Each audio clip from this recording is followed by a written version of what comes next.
Shalom saudaraku, jumpa lagi dengan saya Pendeta Andreas Sinaga. Kali ini saudara yang terkasih, saya akan membahas tentang seorang pilot bersama dengan timnya melakukan perjamuan kudus di atas pesawat di ketinggian 37.000 feet bertepatan di Jumat Agung 2020. Namun demikian, ada orang yang bertanya, saya sih Bapak Pendeta sangat terberkati dengan apa yang dilakukan oleh Bapak Edward F. Limbong. Tapi ada pertanyaan yang muncul dari benak hati saya, bolehkah kita melakukan perjamuan kudus tanpa seorang imam? Apakah itu tidak menyalahi aturan gereja atau melangkahi tugas daripada pendeta atau pastor? Nah, pertanyaan ini adalah pertanyaan yang sangat bagus, pertanyaan yang sangat luar biasa, dan saya akan menjawabnya bagi kita sekalian. Nah saudara, ini kesempatan bagi saya untuk menjawab pertanyaan tersebut dan sekaligus menjadi jawaban bagi pertanyaan-pertanyaan lain seputar tentang perjamuan kudus. Bolehkah Pak Pendeta kami melakukan perjamuan kudus tanpa kehadiran seorang imam? Saya akan memulai dari kisah ibadah perjamuan kudus yang dilakukan oleh pilot Edward F. Limbong bersama dengan rekan-rekan. Yang harus kita sadari ialah bahwa apa yang dilakukan oleh mereka adalah hal yang sangat khusus atau spesial. Ada 3 kekhususan. Kekhususan yang pertama itu dilakukan pada saat Jumat Agung, di mana hampir semua orang Kristen, saudara, melakukan perjamuan kudus. Kekhususan yang kedua, saya melihatnya ini sebagai salah satu respon pengharapan terhadap badai wabah virus corona yang sedang terjadi saat ini.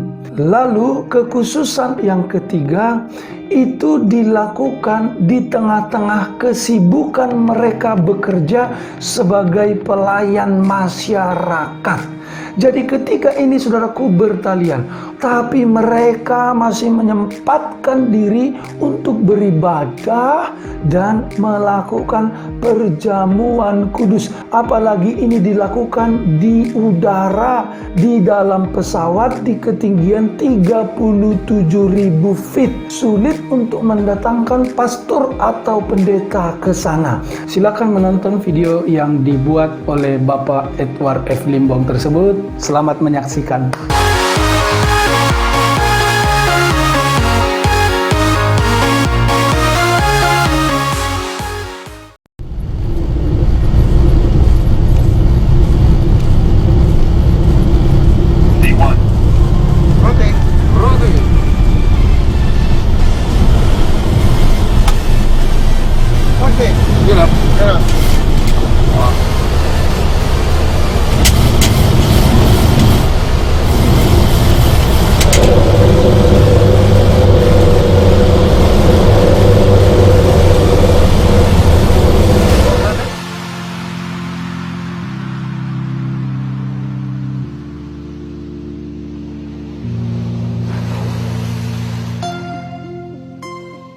Hendaklah kamu menerimanya dengan iman.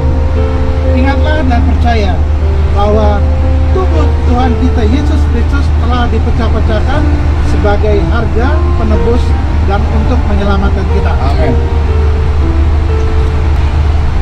Menyucikan dan menyelamatkan kita. Amin.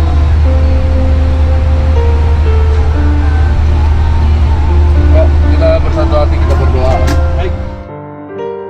Hanya di dalam nama Yesus Kristus kami berdoa dan bersyukur. Amin. Amin. Gitu ya. Pagi hari ini kita bertiga lagi tugas harus tetap beribadah, mengadakan perjamuan kudus. Itu mengenang akan kematian Yesus Kristus di tahun yang lalu di kayu salib. Dia mencurahkan darahnya untuk menebus dosa-dosa kita. Dimanapun kita berada, jangan alasan nggak bisa beribadah. Baru pertama seumur hidup nih, perjamuan di ketinggian 37.000 kaki. Yes. Kenapa kita bikin ini? Semakin dekat ke surga nih, surga udah deket nih tuh. Nah, di luar pemandangannya kita lagi awannya cerah.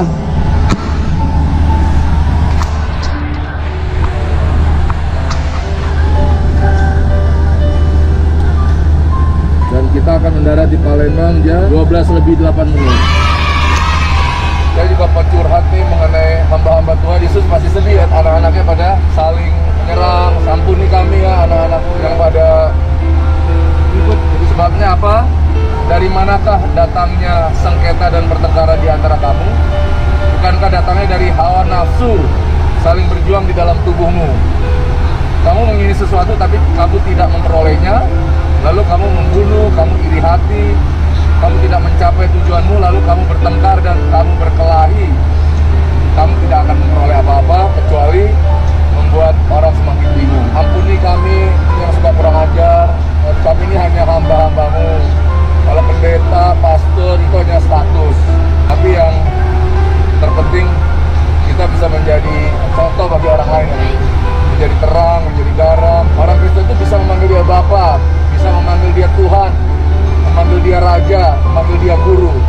Nah, kalau kita memanggil dia Tuhan, berarti kami ini adalah hamba-hambamu. Kalau hamba itu nggak punya hak, hamba itu jongos, kacung, dan jadi hamba itu harusnya saling merendahkan diri. Kita panggil dia Guru, berarti kita murid mau belajar apa yang Tuhan ajarkan kepada kami sewaktu di dunia. Kita semua hamba Tuhan nih, Pak Alesi juga hamba Tuhan, Sarah juga. Ya kalau hamba kita harus tahu diri lah kepada Tuhan kita. Udah diselamatin, udah dikasih rezeki yang banyak, dikasih berkat, dikasih kesehatan. Ayo dong, harusnya kita mau balas Tuhan pakai apa? Ributin soal uang, persembahan, perbulan itu nggak ada gunanya, karena Tuhan yang berikan semua uang itu. Kalau Tuhan nggak kasih rezeki buat kita, gimana kasih kerjaan? Hidup dengan penuh sukacita karena ada tertulis kita hidup bukan karena roti aja, tapi karena iman Dan firman ya Pak ya. Materi itu bisa dicari, tapi damai sejahtera itu susah dibeli. Bagaimana hari ini saya bisa menyenangkan hatimu, itu aja. Masalah, persoalan, banyak godaan ya. Apalagi kerjaan kayak gitu nih Pak Alesi. Godaannya salah satu untuk pilot adalah ini nih yang baju merah di tengah-tengah. Karena ya kita niatnya berusaha supaya selalu dalam track dan koridor yang benar. Karena doa istri, doa anak, juga doa ibu. Ampuni kami, hamba-hambamu yang lagi bersih tegang, mudah-mudahan semuanya cepat sadar, cepat insaf, dan tidak terjadi lagi. Firman Tuhan itu jangan dibuat untuk menyerang, jangan dibuat untuk cari duit, mengolok-olok orang lain. Lakukanlah panggilan masing-masing sesuai dengan apa yang diberikan kepada kita ya. Di hari Jumat Agung, dia mati jam 12 sampai jam 3 siang. Waktu kejadiannya langit gelap, tirai Allah terbelah dua. Sudah Yesus minta anggur asam itu, berkatalah ia, sudah selesai, it is done. Lalu ia menundukkan kepalanya dan menyerahkan nyawanya.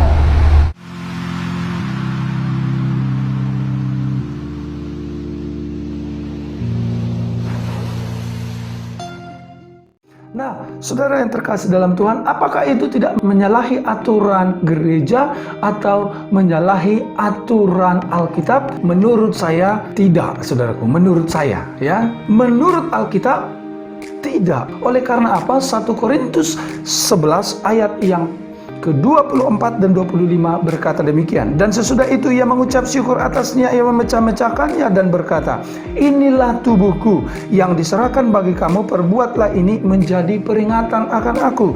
Ayat 25, demikian juga ia mengambil cawan, sesudah makan ia berkata, Yesus maksudnya, cawan ini adalah perjanjian yang baru yang dimateraikan oleh darahku, perbuatlah ini setiap kali kamu meminumnya menjadi peringatan akan aku. Di situ saudaraku 2 kali dikatakan perbuatlah ini sebagai peringatan akan aku. Jadi boleh saudaraku melakukan perjamuan kudus tanpa kehadiran seorang imam di waktu-waktu yang khusus atau spesial seperti yang dialami oleh pilot war Limbong ini. Karena di situ dikatakan lakukanlah ini. Perintah ini tidak hanya kepada pendeta, perintah ini tidak hanya kepada para imam, tetapi perintah ini kepada para murid-murid. Nah, saudara yang terkasih dalam Tuhan, adapun tradisi gereja bahwa perjamuan kudus harus dipimpin oleh pendeta atau pastor, karena mereka-mereka inilah yang dipercaya sebagai orang yang ahli dalam pelayanan sakramen, demi ketertiban umat, demi kekhusyukan, berlangsungnya ibadah dengan tentram dan baik. Kita harus melihat konteks lain. Bapak Pilot Edward F. Limbong melakukannya dalam kekudusan, melakukannya dalam ketertiban, bukan untuk ajang lucu-lucuan, bukan juga ajang untuk main-main. Tetapi saudara, ini benar-benar serius. Bahkan saudaraku, mereka kerjasama, tidak dipimpin oleh Bapak Edward Limbong sebenarnya, tetapi yang satu membacakan ayat firman Tuhan dan yang lain siap untuk melakukan perjamuan kudus. Lagi pula, isi daripada video tersebut sangatlah bagus, di mana ada pesan-pesan yang sangat luar biasa dari seorang pilot Edward F. Limbong. Pesan-pesan itu dengan berani disampaikan, dengan lugas disampaikan. Bahkan saudaraku, ada permohonan, ada permintaan kepada khusus buat para pendeta dan pastor. Saudara-saudara, ini adalah tindakan yang sangat berani, tindakan yang perlu diapresiasi, tindakan yang sangat luar biasa memberkati. Puji Tuhan dan terima kasih Bapak Pilot Edward F. Limbong. Semangat terus dalam bekerja, semangat terus dalam mengiring, dalam melayani Tuhan dimanapun engkau berada. Doa saya menyertai Bapak dan kru, menyertai keluarga dan juga perusahaan di mana Bapak bekerja. Demikian bagi saudara yang bertanya, apakah boleh melakukan perjamuan kudus di rumah tanpa kehadiran seorang imam, pendeta atau pastor? Maka lakukanlah tips berikut ini. Yang pertama, seperti yang dilakukan oleh Bapak Edward F. Limbong. Yang kedua, di zaman canggih sekarang ini, saudara bisa melakukan perjamuan kudus di rumah dengan yaitu live streaming dengan pendeta atau pastor saudara. Yang ketiga, kalau tidak bisa live streaming, saudaraku, bisa juga dengan meminta rekaman pendeta atau pastor saudara memimpin perjamuan kudus dan saudara tinggal mengikutinya di rumah. Nah, saudaraku, itu bukan berarti bahwa pendeta atau pastor seolah-olah menguasai yang namanya perjamuan kudus. Bukan, tetapi itu dilakukan supaya ibadah perjamuan kudus saudara berlangsung dengan baik. Karena tidak semua dari antara kita yakin bisa melakukannya dengan sendiri. Butuh tuntunan atau pimpinan orang lain, yakni pendeta atau pastor. Tuhan Yesus memberkati saudara. Selamat Paskah. Shalom.